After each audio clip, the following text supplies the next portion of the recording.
The nation's largest flight attendants union wanted members of the terrorist mob who attacked the Capitol Wednesday banned from flying out of D.C. on commercial flights. Meanwhile, if the FBI does its job, they could be banned from flying anywhere ever.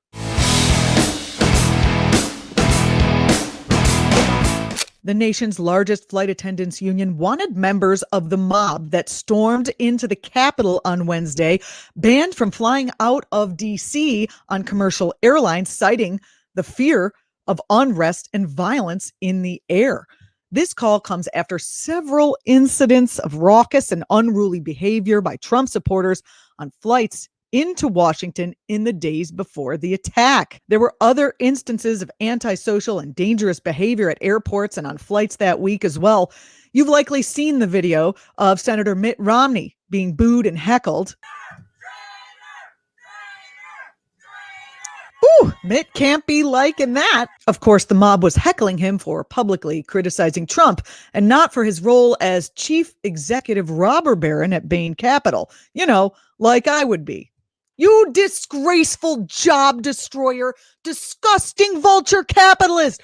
Boo! Romney helped create these angry white jobless patriots by making sure there are no good paying union jobs available for them and leaving their idle hands prey to positions in the devil's workshop. The abuse he took on that plane, I'm sorry, but you reap what you sow, buddy. Karma, they say, is a bitch.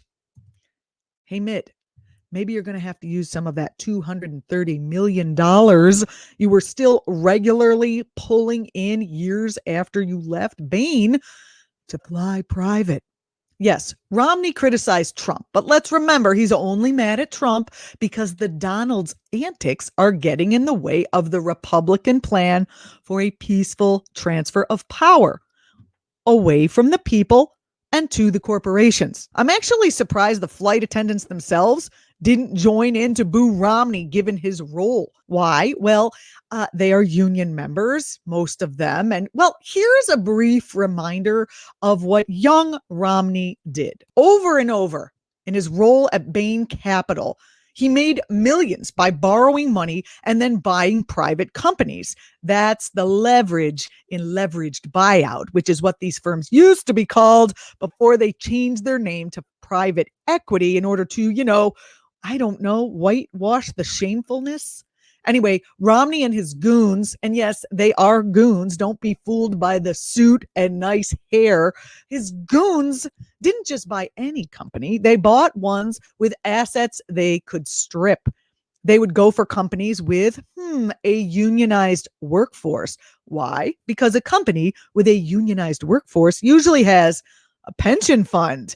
Romney and his buddies, their goal was to get their hands on that pension fund and transfer that asset to Bain Capital.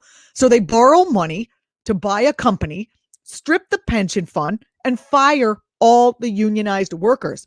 Then they hire a non-unionized workforce to do the same jobs at half the pay. In this way, they claim to have made the company more efficient. So contrary to Republican hogwash, wealthy individuals like Romney are basically job destroyers, not job creators. So let's remember that. And maybe it is a little karma when you get yelled at on an airplane. Airlines have banned passengers from planes for refusing to wear masks, but yet they won't ban violent insurrectionists.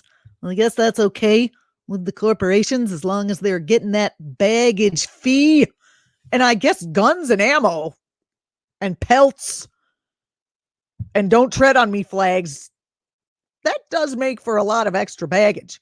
Association president of the Flight Attendants Union and total fabulous badass for the people, Miss Sarah Nelson said, acts against our democracy, our government, and the freedom we claim as Americans must disqualify these individuals from the freedom of flight. Her union represents more than 50,000 flight attendants at 17 different airlines. And let's remember that the flight manifests, which lists the names of all passengers, They're run through government security programs before each flight to track the movement of travelers suspected of terrorist activities. Remember, we still have that terrorist watch list that some of my activist friends are on because, they took a picture of a chicken farm that you're not supposed to do, or they tried to document Big Ag.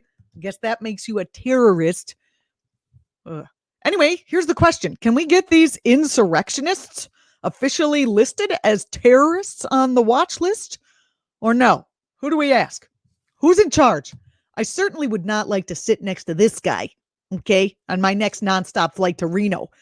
They don't take kindly to Jews or people who are not Jews, but who look Jew-ish, stereotypically speaking.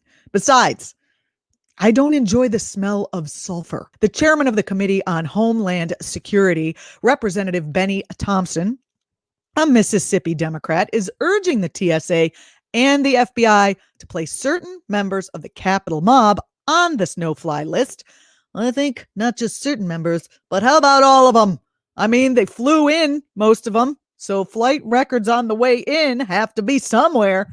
Anyway, as soon as they are identified, let's do it. The FBI has launched efforts to identify these people involved in the attempted pro-Trump insurrection, and so has the internet. So let's all stay tuned. I'm Julianna Forlano. You're watching act.tv. Please subscribe to our channel and follow us across platforms if you want just me. I'm on Twitter at Julianna Forlano. Thanks for watching. Oh, yeah, and leave a comment. Don't forget the algorithm must have your comments. Comments.